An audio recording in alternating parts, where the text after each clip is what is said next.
بسم اللہ الرحمن الرحیم۔ السلام علیکم جی، میرا نام محمد ذیشان بشیر ہے۔ میں آپ کو اپنے ڈیجیٹل میڈیا پلیٹ فارم پر خوش آمدید کہتا ہوں۔ امید کرتا ہوں کہ آپ جہاں پر بھی ہوں گے بفضل خدا خیریت سے ہوں گے، اور شکریہ ادا کرتا ہوں کہ یہ ویڈیو دیکھنے کے لیے آپ نے وقت نکالا۔ ناظرین کرام، کہتے ہیں کہ خدا کسی کو دے کر آزماتا ہے اور کسی سے لے کر آزماتا ہے۔ ایک بہت مشہور سینگ ہے، ایک قول ہے کہ جب کسی انسان کو پیسہ، اقتدار یا طاقت ملتی ہے تو وہ بدلتا نہیں ہے بلکہ بے نقاب ہو جاتا ہے۔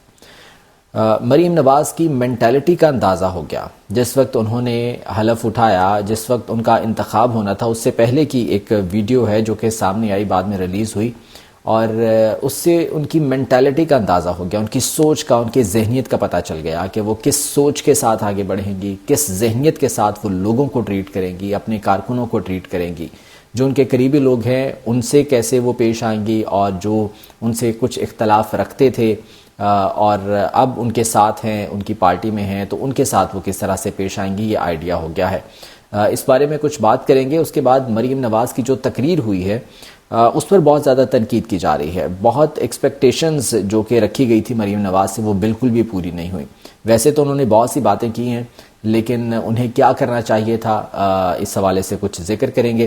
اس کے بعد چودھری نثار علی خان کی انٹری ہوئی ہے، ایک دھماکے دار انٹری ہوئی ہے، اور انہوں نے پینڈورا باکس کھول دیا ہے۔ انہوں نے شہباز شریف کو تنقید کا نشانہ بنایا ہے۔ شہباز شریف کے حوالے سے انہوں نے بہت بڑی باتیں کی ہیں، بہت بڑے انکشافات کیے ہیں، کچھ ذکر اس بارے میں کریں گے۔ اور علی امین گنڈا پور جو کہ سنی اتحاد کونسل میں شامل نہیں ہوئے، کے پی سے پی ٹی آئی کے وزارت اعلیٰ کے لیے امیدوار ہیں، وہ سنی اتحاد کونسل میں شامل نہیں ہو رہے بلکہ وہ آزاد حیثیت میں ہی وزیر اعلیٰ کا انتخاب کنٹیسٹ کریں گے۔ یہ کیوں ہوا ہے؟ حالانکہ عمران خان کی جانب سے یہ کہا گیا تھا کہ تمام لوگ سنی اتحاد کونسل میں شمولیت اختیار کریں، تو علی امین گنڈا پور کیوں نہیں جا رہے، اس بارے میں کچھ بات کریں گے۔ گفتگو کا آغاز کرتے ہیں جی۔ گزارش سب سے پہلے یہ کروں گا کہ میرے چینل کو سبسکرائب کر لیجئے اگر ابھی تک آپ نے سبسکرائب نہیں کیا ہے، اور گھنٹی کا بٹن ضرور دبا دیجئے گا تاکہ میرا اور آپ کا یہ رابطہ جو ہے وہ اسی طرح سے جڑا رہے، اور آپ کی رائے میرے لیے انتہائی محترم ہے، اپنی رائے کا ضرور اظہار کرتے رہیے گا۔ اچھا جی، تاریخی دن تھا، پنجاب کی تاریخ کا، پاکستان کی تاریخ کا۔ ایک خاتون وزیر اعلیٰ منتخب ہوئی ہیں پہلی بار تاریخ میں، بڑی اچھی بات ہے، ہونا چاہیے۔ ویمن امپاورمنٹ کی جب بات ہوتی ہے تو اس پر پریکٹیکلی بھی کچھ چیزیں سامنے آنی چاہیے جو کہ آئی ہیں، اور یہ بڑی اچھی بات ہے۔ لیکن جس طرح سے وزیر اعلیٰ کا یہ انتخاب ہوا ہے، پہلی بات تو یہ کہ مریم نواز جس طرح سے اسمبلی میں آئی تھی، محض شرافت کو انہوں نے شکست دی تھی، شکست دی نہیں تھی بلکہ شکست دلوائی گئی تھی، اور اس کے بعد پھر وہ اسمبلی میں جس طرح سے پہنچیں تو وہ منتخب وزیر اعلیٰ نہیں ہوئیں بلکہ وہ چنتخب وزیر اعلیٰ ہیں جنہیں سلیکٹ کیا گیا ہے۔ She is not elected, she is selected. یہ باتیں جو ہے وہ ڈیفینیٹلی جس طرح سے کی جا رہی ہیں اور حقیقت پر مبنی ہیں۔ اچھا، اس کے بعد پھر جب وزیر اعلیٰ کا انتخاب ہونا تھا، ایک اور واقعہ یہاں پر پیش آیا کہ جو سنی اتحاد کونسل کے لوگ تھے، المعروف پی ٹی آئی کے لوگ جو تھے، وہ ایوان سے باہر چلے گئے۔ احتجاج ان کا حق بنتا ہے، بالکل احتجاج کیا جانا چاہیے تھا، اپنا احتجاج ریکارڈ کرواتے، لیکن میرے خیال میں اور اس کے علاوہ اور بھی بہت سے لوگ ہیں جو کہ اس چیز کا اظہار کر رہے ہیں کہ اس طرح سے واک آؤٹ نہیں کرنا چاہیے تھا، انہیں کھلا میدان نہیں چھوڑنا چاہیے تھا۔ آبویسلی عمران خان اگر خود لیڈ کر رہے ہوتے، باہر ہوتے، وہ جیل سے باہر ہوتے تو ماحول کچھ اور ہوتا، لیکن یہاں پر پارٹی کے فیصلے ڈیفینیٹلی کسی اور ہاتھوں میں ہیں۔ وہاں سے اب کیا انسٹرکشنز آئی تھیں اور کس طرح سے یہ معاملات کو آگے بڑھانے کا کہا گیا تھا، اس بارے میں تو معلوم نہیں ہے، لیکن یہ بائیکاٹ تو ٹھیک ہے لیکن واک آؤٹ نہیں ہونا چاہیے تھا۔ احتجاج بالکل کرتے پاکستان تحریک انصاف کے اور سنی اتحاد کونسل کے لوگ، کیونکہ مریم نواز جس وقت تقریر کر رہی تھی تو وہ بہت آرام سے، بہت کانفیڈنس کے ساتھ وہ بات کر رہی تھی۔ اگر یہ تمام اپوزیشن کے لوگ ایوان میں موجود ہوتے تو صورتحال بہت ڈیفرنٹ ہوتی، پھر شاید مریم نواز کو اس طرح سے تقریر اتنی آسانی سے وہ نہ کر پاتی، انہیں بے حد مشکلات کا سامنا کرنا پڑتا۔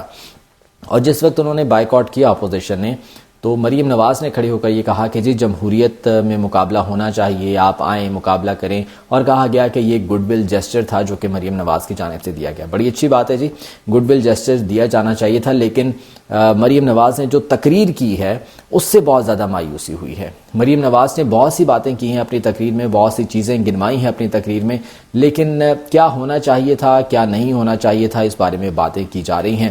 پہلی بات تو یہ کہ صوبے میں انہوں نے بڑے بڑے کام کروانے کا اعلان کیا ہے، پنجاب کے ہر ضلع میں دانش اسکول بنانے کا اعلان کیا، بڑی اچھی بات ہے. تمام کاروباری طبقے کو سہولیات فراہم کرنے کا اعلان کیا گیا. اچھی بات ہے جی, ٹھیک ہے. رمضان میں جو غریب اور نادار لوگ ہیں ان کے لیے ریلیف پیکج ہوگا. دیکھنا یہ ہے کہ وہ پیکج اب کس حد تک دیا جاتا ہے اور کس تک وہ پہنچتا ہے, کیونکہ یہ بھی ایک بہت بڑا کام ہے. جس طرح سے سستا آٹا اسکیم شہباز شریف کے دور میں شروع کی گئی تھی اور وہ سستا آٹا اور مہنگا ہو گیا تھا اور بلیک میں فروخت کیا جا رہا تھا, تو یہ ریلیف پیکج پہنچ پائے گا یا نہیں پہنچ پائے گا. اس کے بعد پھر انہوں نے کہا کہ امیر اور غریب کی تعلیم کا فرق ختم کیا جائے گا. بہت مشکل ہے کہ یہ اس طرح سے ہو سکے. دانش اسکول تو پہلے کام کر رہے تھے, دانش اسکولوں کی تعداد میں اضافہ کیا جا سکتا ہے, لیکن اب یہ امیر اور غریب کی تعلیم میں فرق کیسے ختم کریں گی, یہ ایک بڑا چیلنج ہے. اس کے بعد عوام کو بجلی کے بلوں میں ریلیف دینے کی کوشش کریں گے. یہ تو مفت بجلی دینے کے چکروں میں تھے, لیکن اب مفت سے پیچھے آ گئے ہیں. اب بجلی کے بلوں میں ریلیف دینے کی بات کر رہے ہیں, تو یہ بھی دیکھنا ہے کہ کس طرح سے ریلیف دیں گے, کیونکہ آئی ایم ایف کا پروگرام ہمیں چاہیے. آئی ایم ایف کے بغیر ہم آگے نہیں بڑھ سکتے اور آئی ایم ایف کی شرائط ماننی پڑیں گی. تو بجلی سستی کیسے دیں گے, یہ ایک بہت بڑا سوال ہے. اچھا, یہ تمام تر چیزیں تو ہو گئیں, لیکن گڈ ول جیسچر ان میں کچھ نہیں تھا. Maryam Nawaz good will gesture دیتی. میں انتظار کر رہا تھا کہ مریم نواز اپنی تقریر میں کہتی کہ جی میں حلف اٹھانے کے بعد تمام سیاسی قیدیوں کے رہائی کا اعلان کروں گی, لیکن ایسا نہیں ہوا. وہ یہ کہتی کہ حلف اٹھانے کے بعد یاسمین راشد کو رہائی دینے کا اعلان کروں گی. ایسا نہیں ہوا. میں انتظار کر رہا تھا کہ وہ کہتی کہ سنم جاوید کو رہا کیا جائے گا, لیکن ایسا نہیں ہوا. وہ تمام تر سیاسی قیدی جو کہ پی ڈی ایم کے دور حکومت میں پکڑے گئے تھے اور ان کے خلاف جھوٹے بے بنیاد کیسز بنائے گئے تھے, ان کو رہا کرنے کا اعلان کیا جاتا, تو یہ گڈ ول جیسچر ہوتا, تو پھر مریم نواز کے قد کاٹ میں اضافہ ہوتا. یہ جو اعلانات کیے گئے ہیں یہ روایتی ہیں, ان میں کچھ نہیں ہے. ہر وزیر اعلیٰ اس طرح سے کرتا ہے. جو بھی وزیر اعلیٰ آئے گا, بے شک اس کے ہاتھ میں کچھ ہو یا نہ ہو, وہ اسی طرح سے کرے گا. لیکن قد اور کاٹ میں تب اضافہ ہوتا جب اپنے مخالفین کے خلاف وہ یہ انتقامی کارروائیاں ختم کرنے کا اعلان کرتی, لیکن ایسا کچھ نہیں ہوا. وہ اپنی زبان سے تو کہہ رہی ہیں کہ جی ہم انتقامی کارروائی نہیں کریں گے, لیکن اس کا پریکٹیکلی اظہار بھی بہت زیادہ ضروری ہے اور وہ نہیں کیا گیا. وہ پہلی تقریر میں ہونا چاہیے تھا تاکہ لوگوں کو آئیڈیا ہوتا کہ وہ کس طرح سے آگے بڑھیں گی اور کس طرح سے مخالفین کو ساتھ لے کر چلیں گی, لیکن ایسا نہیں ہوا. یہ ایک بہت مایوس کن تقریر تھی مریم نواز کی جو کہ دیکھی گئی ہے. اچھا جی, اس کے بعد میں نے بات کی تھی کہ مریم نواز کی ایک ویڈیو سامنے آئی تھی. جس وقت وہ پنجاب اسمبلی کے ایوان میں پہنچی ہیں تو وہاں پر تمام کارکنوں سے, تمام لوگوں سے وہ مل رہی تھیں. اسی دوران عظمیٰ کاردار جو کہ وہاں پر موجود تھیں, ان سے انہوں نے ملنے کی کوشش کی. عظمیٰ کاردار نے مریم نواز سے گلے ملنے کی کوشش کی. مریم نواز تھوڑا سا آگے بڑھتی ہیں, ان سے گلے ملتی ہیں, لیکن اچانک سے ان کا بازو پکڑ کر ہاتھ جھٹک دیتی ہیں. میں وہ ویڈیو بھی آپ کے سامنے رکھ دیتا ہوں, یہ دیکھیے گا. یہ وہ ویڈیو ہے کہ عظمیٰ کاردار ان سے ملنے کی کوشش کرتی ہیں اور اس کے کچھ ہی لمحات کے بعد مریم نواز ان کا بازو پکڑتی ہیں اور وہ پیچھے جھٹک دیتی ہیں اور انہیں پیچھے کر دیتی ہیں. یہ ہے مریم نواز کی مینٹیلٹی کہ جی جو لوگ ابھی ہمارے ساتھ ملے ہیں آ کے. اب میں آپ کو بتا دوں کہ عظمیٰ کاردار ایک لوٹا ہے. یہ پہلے پاکستان تحریک انصاف کے ساتھ تھیں, اس کے بعد یہ مسلم لیگ نون میں آ کے شامل ہو گئیں اور ریزرو سیٹس پر انہیں لایا گیا ہے. پنجاب اسمبلی میں انہیں ایم پی اے بنایا گیا ہے. تو یہ ہے مریم نواز کی مینٹیلٹی. انہوں نے بتا دیا ہے کہ وہ اپنے لوگوں کو کس طرح سے ٹریٹ کریں گی, اپنے مخالفین کو کس طرح سے ٹریٹ کریں گی. وہ لوگ جو کہ کل تک ان کے مخالف تھے آج بے شک ان کے ساتھ ہیں, لیکن ان کے لیے ذہن میں وہ کیا رکھتی ہیں, کیا سوچ رکھتی ہیں, یہ مریم نواز نے بتا دیا ہے. گو کہ عظمیٰ کاردار نے اس حوالے سے ایک تردیدی ویڈیو بھی جاری کر دی ہے اور وہ یہ کہہ رہی ہیں کہ یہ سب کچھ ایک جھوٹا پروپیگنڈا ہے. وہ میرے ہاتھ پر گھی لگا تھا, تیل لگا تھا, میں حلوہ پوڑی کھا رہی تھی بیٹھ کر. تو بلکہ میں وہ ویڈیو بھی آپ کے سامنے رکھ دیتا ہوں, آپ خود ہی سن لیجئے کہ عظمیٰ کاردار اس میں کیا کہہ رہی ہیں, ملاحظہ کیجئے گا. جی السلام علیکم. میں نے ابھی ایک وہ کلپ دیکھا ہے جو کہ ایز یوزول ان لوگوں نے جنہوں نے جھوٹ کی فیکٹریاں چلائی ہوئی ہیں اس کو وائرل کر رہے ہیں. بڑے افسوس کی بات ہے. میں صبح اپنی بیٹھ کے ناشتہ کر رہی تھی, حلوہ پوڑی کھا رہی تھی, تو پیچھے سے مریم صاحبہ آئی ہیں, انہوں نے مجھے سلام کیا. تو میں جذبات میں آ کے تو مجھے ذہن میں نہیں رہا کہ بھی میرے تو ہاتھ اس وقت گریسی ہیں, تو میں نے ان کو اٹھ کے تو حق کیا. اور پھر سڈنلی آئی ریئلائز کہ میرے تو ہاتھ جو ہیں اس میں وہ تیل لگا ہوا ہے, تو میں نے پھر خود ہی ہاتھ وہ اپنا نیچے کر دیا. مجھے زیادہ کیئرفل ہونا چاہیے. جی، عظمیٰ کاردار کی گفتگو آپ نے سن لی. پہلا سوال تو یہ ہے کہ پنجاب اسمبلی کے ایوان میں بیٹھ کر آپ حلوہ پوڑی کھا رہی ہیں. سوال یہ پوچھا جانا چاہیے کہ کیا اتنا اہم اجلاس ہے جو کہ شروع ہونے جا رہا ہے, وزیر اعلیٰ کا انتخاب ہونا ہے, اور آپ وہاں پر بیٹھ کر حلوہ پوڑی کھا رہے ہیں؟ اور یہ تو آبویس سی بات ہے کہ ریزرو سیٹ پر عظمیٰ کاردار آئی ہیں, انہیں پتہ ہے کہ وزیر اعلیٰ مریم نواز ہیں, وہ کچھ بھی کر سکتی ہیں, تو وہ کیوں یہ اپنے منہ سے وہ کہیں گی کہ جی ہاں جی مریم نواز نے میرا ہاتھ جھٹکا تھا, میرا بازو پیچھے کیا تھا. وہ تو یہی کہیں گے نا کہ بڑے اچھے طریقے سے مجھے ملی تھی, کیونکہ ریزرو سیٹ مسلم لیگ نون کی ہے, ان کی جانب سے گفٹ کی گئی ہے وہ سیٹ, اور مریم نواز وزیر اعلیٰ ہیں, وہ کسی بھی وقت یہ سیٹ واپس لے سکتی ہیں. تو عظمیٰ کاردار ایسا کیوں کہیں گی؟ تو اس کے لیے اب یہ سہارا لیا گیا ہے, کہا گیا کہ جی میں ناشتہ کر رہی تھی, حلوہ پوڑی کھا رہی تھی, اور وہ تیل میرے ہاتھوں پہ لگا تھا, اس لیے میں جو ہے وہ پیچھے ہٹ گئی. بہرحال یہ صورتحال جو ہے وہ رہی ہے. اچھا جی, ادھر جو ریزرو سیٹوں کا معاملہ ہے سنی اتحاد کونسل کی, وہ ریزرو سیٹوں کا معاملہ تاحال برقرار ہے. نہ تو کے پی اسمبلی میں, نہ قومی اسمبلی میں, نہ پنجاب اسمبلی میں, کہیں پر بھی ریزرو سیٹیں سنی اتحاد کونسل کو نہیں دی گئی ہیں. اور اسی سلسلے میں جو قومی اسمبلی کا اجلاس بلانے کی سمری صدر مملکت کو بھجوائی گئی تھی, وہ صدر نے واپس بھجوا دی ہے, اور یہ کہا گیا ہے کہ جب تک یہ ریزرو سیٹوں کا مسئلہ حل نہیں ہوتا تب تک یہ اجلاس نہیں بلایا جا سکتا. لیکن اس کے باوجود قومی اسمبلی کے جو موجودہ اسپیکر ہیں راجہ پرویز اشرف, انہوں نے 29 فروری کو اجلاس کال کر لیا ہے, بلا لیا ہے. تو اب یہ جو معاملہ ہے ریزرو سیٹوں کا, اس پر الیکشن کمیشن میں سماعت ہونے کے لیے جا رہی ہے, 5 رکنی بینچ اس پر سماعت کرنے کے لیے جا رہا ہے. تو اب دیکھنا یہ ہے کہ اس پر کیا فیصلہ ہوتا ہے. بدنیتی پر مبنی یہ چیزیں فی الحال چل رہی ہیں, کیونکہ آگے صدر کا الیکشن آ رہا ہے, اس میں بھی جو ہے وہ تمام تر ممبران کا ہونا بہت زیادہ لازمی ہے, ان کی جانب سے ووٹ ڈالا جائے گا.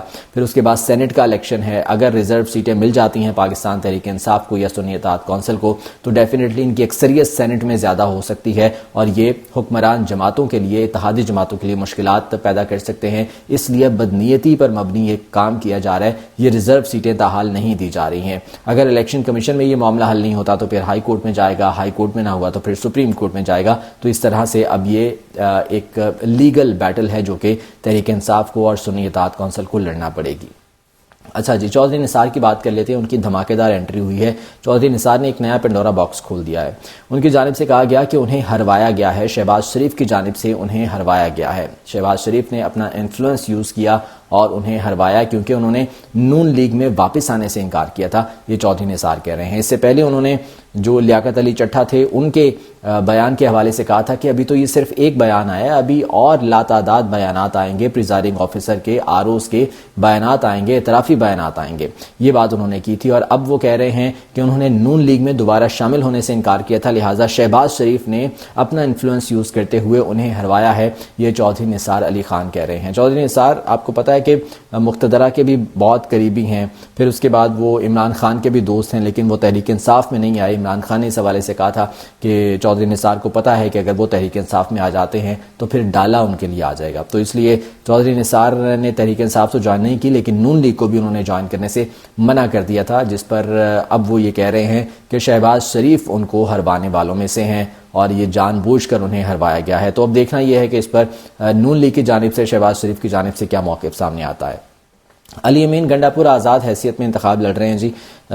وہ سنی اتحاد کونسل میں شامل نہیں ہوئے, اور اس کی وجہ یہ بتائی گئی ہے کہ کیونکہ 3 مارچ کو انٹرا پارٹی انتخابات ہونے کے لیے جا رہے ہیں پاکستان تحریک انصاف کے, اور صوبائی صدارت کے لیے انہوں نے کاغذات نامزدگی اپنے جمع کرا رکھے ہیں علی امین گنڈاپور نے. اگر وہ سنی اتحاد کونسل میں چلے جاتے ہیں تو پھر انٹرا پارٹی انتخابات میں ان کے لیے شامل ہونا مشکل ہو جائے گا, کچھ جو ہے وہ قانونی مشگافیاں آ جائیں گی. اس لیے وہ آزاد حیثیت میں فی الحال وزارت اعلیٰ کا انتخاب کنٹیسٹ کریں گے, اور انٹرا پارٹی انتخابات اس میں صوبائی صدارت کے لیے انہوں نے جو کاغذات جمع کرائے ہیں علی امین گنڈاپور, وہ صوبائی صدارت انہیں دی جانی ہے, اس لیے انہوں نے سنی اتحاد کونسل میں شمولیت اختیار نہیں کی ہے. تو یہ انٹرا پارٹی انتخابات کے بعد اب دیکھنا یہ ہے کہ کیا صورتحال سامنے آتی ہے. جو لوگ سنی اتحاد کونسل میں جا چکے ہیں وہ کس طرح سے واپس پاکستان تحریک انصاف کی ایک جماعت کی شکل میں بحالی ممکن ہو پائے گی یا نہیں ہو پائے گی, یہ تو الیکشن کمیشن سے ہی پتہ چلے گا. اور اس کے بعد کے پی اسمبلی میں علی امین گنڈاپور جو ہے وہ وزارت اعلیٰ کا انتخاب کنٹیسٹ کر رہے ہیں. وہاں پر پاکستان تحریک انصاف کی اکثریت ہے, میجورٹی ہے, وہاں سے تو پاکستان تحریک انصاف کو کوئی مشکل درپیش نہیں ہے. لیکن قومی اسمبلی کا معاملہ بہرحال اب سامنے آیا ہے. 29 کو اجلاس ہونے جا رہا ہے قومی اسمبلی کا, دیکھنا یہ ہے کہ اس میں کیا ہوتا ہے. آج کے ولاگ سے مجھے اجازت دیجیے، اللہ نگہبان۔